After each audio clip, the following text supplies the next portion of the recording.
안녕하세요, 여러분. 혹시 이런 고민 해보신 적 있으신가요? 운동도 열심히 하고 식단도 조절하는데 왜 내 몸은 변하지 않는 걸까?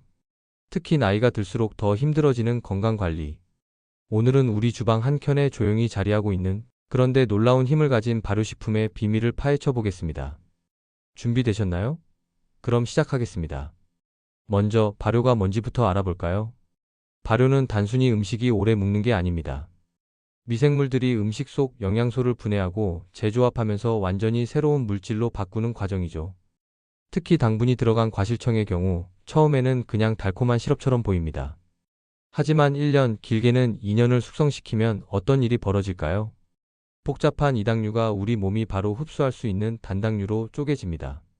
쉽게 말하면 소화하기 어려운 음식이 우리 몸이 바로 에너지로 쓸 수 있는 형태로 변하는 거예요. 여기서 중요한 포인트. 설탕이 들어갔다고 해서 무조건 나쁜 게 아니라는 겁니다. 핵심은 충분한 시간이에요. 우리 조상님들이 항아리에 음식을 담아 시간을 기다렸던 이유가 바로 여기에 있습니다. 현대 과학이 밝혀낸 전통 발효의 지혜, 정말 대단하지 않나요? 그럼 오늘의 주인공들을 소개하겠습니다. 첫 번째 재료, 발효 과실청입니다. 매실이나 오미자, 산수유 등 다양한 과일로 만들 수 있는데요. 이 과실청들이 우리 몸에서 어떤 역할을 할까요? 첫째, 유기산이 풍부합니다. 특히 구연산이 많이 들어있어서 피로 회복에 도움을 줄 수 있죠. 둘째, 소화효소 활성화를 도와줍니다. 장 환경을 개선하는 데 기여할 수 있어요. 셋째, 천연 발효 과정을 통해 우리 몸에 유익한 성분들이 증가합니다. 단, 여기서 주의할 점. 반드시 1년 이상 충분히 숙성된 제품을 선택하셔야 합니다. 덜 숙성된 제품은 효과가 떨어질 수 있고, 특히 씨앗이 있는 과실의 경우 주의가 필요합니다.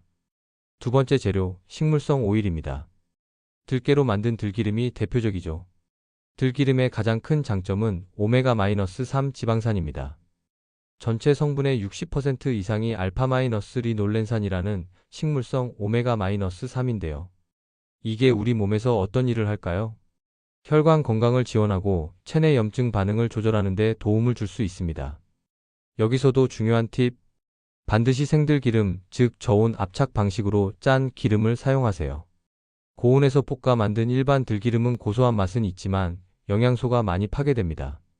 건강을 위해서라면 생들기름 꼭 기억하세요. 자, 이제 본격적으로 만들어 볼까요? 필요한 재료는 정말 간단합니다. 미온수 150ml, 1년 이상 숙성된 과실청 1큰술, 생들기름 1큰술. 이게 전부입니다. 만드는 방법도 어렵지 않아요. 첫째, 물을 준비합니다. 여기서 가장 중요한 게 온도인데요. 절대로 뜨거운 물을 사용하지 마세요. 왜냐고요? 과실청 속 살아있는 효소들은 60도만 넘어가도 파괴되기 시작합니다. 가장 좋은 온도는 35도에서 40도 사이, 우리 체온 정도입니다. 손등에 떨어뜨렸을 때 따뜻하네 하는 정도면 딱 좋아요. 둘째, 이 미온수에 과실청 1큰술을 넣고 잘 저어줍니다. 셋째, 생들기름 1큰술을 추가합니다. 기름이 물 위에 뜨는 게 보기 싫다고요? 괜찮습니다. 숟가락으로 가볍게 저은 다음 한 번에 쭉 드시면 됩니다. 의외로 과실청의 새콤달콤한 맛과 들기름의 고소한 맛이 잘 어울립니다. 여기서 잠깐, 왜 이 두 가지를 함께 먹어야 할까요? 과실청은 장 속 찌꺼기를 부드럽게 만들어주는 역할을 합니다. 하지만 부드럽게만 하면 뭐하나요? 밖으로 나가야죠. 여기서 들기름이 등장합니다. 들기름의 지방 성분이 장벽에 얇은 막을 형성해서 마치 미끄럼틀처럼 부드러운 통로를 만들어줍니다. 과실청이 녹이고 들기름이 기를 터주는 완벽한 조합인 셈이죠. 그럼 언제 마시는 게 가장 좋을까요? 가장 추천하는 시간은 아침 공복입니다. 밤새 비워진 장은 마치 깨끗한 도화지와 같습니다. 이때 영양소를 넣어주면 흡수율이 최대가 되죠.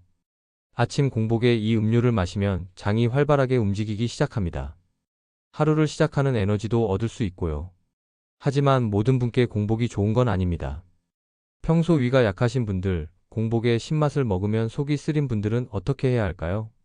걱정하지 마세요. 식사를 가볍게 하신 후 30분 정도 지나서 드시면 됩니다.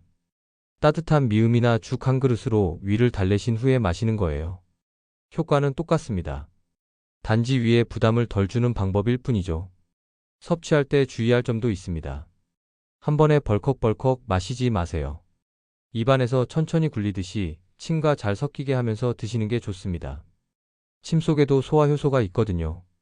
이렇게 하면 장까지 더 편안하게 전달됩니다. 하루에 한 번 아침에 드시는 것을 추천합니다. 더 마시고 싶다고 하루에 여러 번 마시는 건 권장하지 않아요. 적당량을 꾸준히, 이게 핵심입니다. 사람마다 체질이 다르죠. 그래서 오늘은 체질별 맞춤 팁도 준비했습니다. 첫째, 몸이 찬 분들을 위한 팁입니다. 손발이 항상 차갑고 여름에도 찬물을 못 드시는 분들 계시죠? 이런 분들께는 생강을 추천합니다. 생강즙을 3방울에서 5방울 정도만 떨어뜨려 보세요. 생강짜기가 번거로우시다면 깨끗이 씻은 생강을 얇게 썰어서 과실청에 미리 며칠 담가 두었다가 사용하셔도 됩니다. 생강이 따뜻한 성질이 몸속 온도를 높여주고 혈액순환을 도와줍니다. 과실청의 새콤함과 생강의 알싸한 맛이 의외로 잘 어울립니다. 마시고 나면 뱃속이 뜨끈해지는 걸 느끼실 거예요. 둘째, 소화가 약한 분들을 위한 팁입니다. 처음부터 1큰술을 넣기 부담스러우시면 반 큰술부터 시작하세요. 몸이 적응하면 서서히 양을 늘려가는 겁니다. 그리고 과실청과 들기름의 비율도 조절할 수 있어요. 과실청이 너무 시다 싶으면 조금 줄이고 들기름이 부담스러우면 처음엔 반 큰술만 넣어보세요. 본인 몸에 맞게 조절하는 게 가장 중요합니다. 셋째, 변비가 심한 분들을 위한 팁입니다. 물의 양을 조금 늘려보세요. 200ml 정도로 늘리면 장 운동이 더 활발해질 수 있습니다. 그리고 아침에 마신 후 가벼운 스트레칭이나 산책을 해보세요. 움직임이 더해지면 효과가 배가 됩니다. 건강을 위한 것이지만 안전 수칙은 반드시 지켜야 합니다. 첫째, 숙성 기간을 꼭 확인하세요. 1년 미만의 과실청은 사용하지 않는 게 좋습니다. 특히 씨가 있는 과일의 경우 더욱 주의가 필요해요. 충분히 숙성되지 않은 씨앗에는 우리 몸에 좋지 않은 성분이 남아있을 수 있거든요. 만약 1년 미만의 청을 사용해야 한다면 씨를 완전히 제거하거나 한번 끓여서 사용하세요. 가장 좋은 건 믿을 수 있는 곳에서 제대로 숙성된 제품을 구입하는 겁니다. 둘째, 치아 건강을 지켜야 합니다. 과실청의 강한 산 성분은 치아 범랑질을 일시적으로 약하게 만들 수 있습니다. 그래서 마신 직후에 바로 양치를 하면 안 됩니다. 약해진 범랑질이 칫솔질로 손상될 수 있거든요. 마신 후에는 먼저 맹물로 입을 충분히 헹구세요. 더 좋은 방법은 연한 소금물로 가글 하는 겁니다. 산성도를 중화시켜주고 잇몸 건강에도 도움이 됩니다. 양치질은 최소 30분 후에 하세요. 셋째, 보관 방법도 중요합니다. 과실청은 직사광선을 싫어합니다. 햇빛에 노출되면 색이 변하고 영양소가 파괴될 수 있어요. 서늘하고 어두운 곳이나 냉장고에 보관하세요. 뚜껑도 꼭 닫아서 공기 접촉을 최소화하는 게 좋습니다. 들기름도 마찬가지입니다. 개봉 후에는 반드시 냉장 보관하고 가능한 빨리 사용하세요. 산패되면 오히려 건강에 해로울 수 있습니다. 넷째, 이런 분들은 주의하셔야 합니다. 당뇨가 있으신 분들은 과실청의 당분 때문에 혈당이 올라갈 수 있습니다. 반드시 전문의와 상담 후 사용하세요. 혈액 응고 관련 약을 드시는 분들도 오메가3가 많은 들기름 섭취 전에 의사와 상의하시는 게 좋습니다. 임신 중이거나 수유 중인 분들, 특정 질환이 있으신 분들도 마찬가지예요. 건강 상태는 사람마다 다르니까요. 이 재료들을 음료로만 먹기 아깝죠? 주방에서 활용할 수 있는 다양한 방법을 알려드리겠습니다. 첫째, 고기 요리에 활용하세요. 불고기나 갈비를 재울 때 설탕 대신 과실청을 넣어보세요. 2큰술 정도면 충분합니다. 과실청 속 유기산이 고기 단백질을 부드럽게 만들어줍니다. 고기가 훨씬 부드러워지고 누린내도 잡아줘요. 치아가 약한 어르신들도 부담 없이 드실 수 있습니다. 둘째, 나물 요리에 활용하세요. 나물을 무칠 때 들기름과 과실청을 함께 사용하면 풍미가 살아납니다. 시금치나물, 고사리나물 등에 특히 잘 어울려요. 영양도 챙기고 맛도 좋아지는 일석이조죠. 셋째, 드레싱을 만들어 보세요. 과실청, 들기름, 약간의 식초, 소금으로 간단한 드레싱을 만들 수 있습니다. 샐러드에 뿌려 먹으면 건강하고 맛있는 한 끼가 됩니다. 넷째, 과실청 건더기도 버리지 마세요. 청을 담그고 남은 과일 건더기 그냥 버리시나요? 아깝습니다. 건더기를 건져서 씨를 발라내고 고추장, 참기름, 통깨로 양념하면 훌륭한 장아찌가 됩니다. 식이섬유가 풍부해서 장 건강에도 좋고 밥 반찬으로도 최고예요. 다섯째, 생선 조림에 활용하세요. 생선 조림할 때 과실청을 넣으면 비린내가 확 줄어듭니다. 천연 방부 효과도 있어서 음식이 덜 상하고요. 이렇게 다양하게 활용하면 과실청 한 병이 정말 다재다능한 식재료가 됩니다. 그럼 꾸준히 섭취하면 어떤 변화를 기대할 수 있을까요? 먼저 단기적인 변화입니다. 보통 일주일 이내에 느낄 수 있어요. 가장 먼저 느끼는 건 배변 활동의 변화입니다. 장 운동이 활발해지면서 아침에 화장실 가는 게 편해질 수 있어요. 소화도 한결 편안해지는 것을 느끼실 겁니다. 전반적인 컨디션도 좀 나아지는 느낌이 들 수 있고요. 다음은 중기적인 변화, 대략 한 달 정도 지속했을 때입니다. 복부가 좀 더 편안해지는 걸 느끼실 수 있습니다. 아침에 일어났을 때 얼굴 붓기가 덜하다는 분들도 있고요. 피부톤이 좀 밝아지는 것 같다는 이야기도 들어요. 물론 이건 장이 깨끗해지면서 나타나는 자연스러운 현상입니다. 마지막으로 장기적인 변화 3개월 이상 꾸준히 했을 때입니다. 전반적인 활력이 증가하는 걸 느끼실 수 있습니다. 면역력도 개선될 수 있고요. 다만 여기서 꼭 말씀드려야 할 게 있습니다.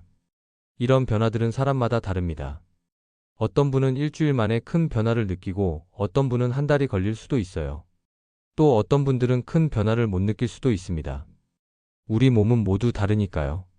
중요한 건 조급해하지 않는 겁니다. 단기간에 극적인 변화를 기대하기보다는 장기적으로 건강한 습관을 만든다는 마음으로 접근하세요. 그리고 이것만으로 모든 게 해결된다고 생각하지 마세요. 규칙적인 운동, 균형 잡힌 식사, 충분한 수면. 이 모든 게 함께 어우러져야 진짜 건강을 만들 수 있습니다. 많은 분들이 이런 방법을 실천하고 계십니다. 구체적인 사례를 하나 말씀드리면 60대 중반의 한 분은 오랜 변비로 고생하셨는데 이 방법을 3주 정도 지속한 후 배변 활동이 규칙적으로 바뀌었다고 하세요. 50대 후반의 다른 분은 아침마다 몸이 무겁고 부었는데 한 달 정도 후부터 한결 가벼워진 느낌을 받았다고 합니다. 하지만 다시 한번 강조하지만 이건 개인의 경험이에요. 모든 사람에게 똑같은 결과가 나타나는 건 아닙니다. 나이, 건강 상태, 생활 습관 등 여러 요인에 따라 결과는 다를 수 있어요. 그래서 본인에게 맞는지 천천히 관찰하면서 진행하시는 게 중요합니다. 만약 한 달 이상 해봤는데 전혀 변화가 없거나 오히려 불편한 증상이 생긴다면 무리하지 마시고 중단하세요. 그리고 전문가와 상담하시는 게 좋습니다. 모든 건강법이 모든 사람에게 맞는 건 아니니까요. 자, 오늘 긴 시간 함께 해주셔서 감사합니다. 핵심만 다시 한번 정리해 드릴게요. 첫째, 1년 이상 충분히 숙성된 과실청을 준비하세요. 둘째, 생들기름, 즉 저온 압착 방식의 신선한 들기름을 사용하세요. 셋째, 미온수에 과실청 1큰술, 생들기름 1큰술을 섞어 아침 공복이나 식후 30분에 드세요. 넷째, 물 온도는 35도 40도, 절대 뜨거운 물은 안 됩니다. 다섯째, 마신 후에는 물로 입을 헹구고 30분 후에 양치하세요. 여섯째, 몸이 찬 분들은 생강을 추가해보세요. 일곱째, 조급해하지 말고 꾸준히 본인 몸에 맞게 조절하면서 하세요. 오늘 소개한 방법이 여러분의 건강한 하루에 작은 도움이 되길 바랍니다. 하지만 잊지 마세요. 이것은 의학적 치료가 아니라 건강한 생활 습관의 일부입니다. 특정 질환이 있으시거나 약을 드시는 분들은 반드시 전문의와 상담하시길 바랍니다. 오늘 영상이 도움이 되셨다면 좋아요와 구독 부탁드립니다. 여러분의 경험담이나 궁금한 점이 있으시면 댓글로 남겨주세요. 다음 영상에서는 계절별 발효식품 활용법을 준비해 보겠습니다. 그럼 여러분 오늘도 건강하고 활기찬 하루 보내세요. 감사합니다.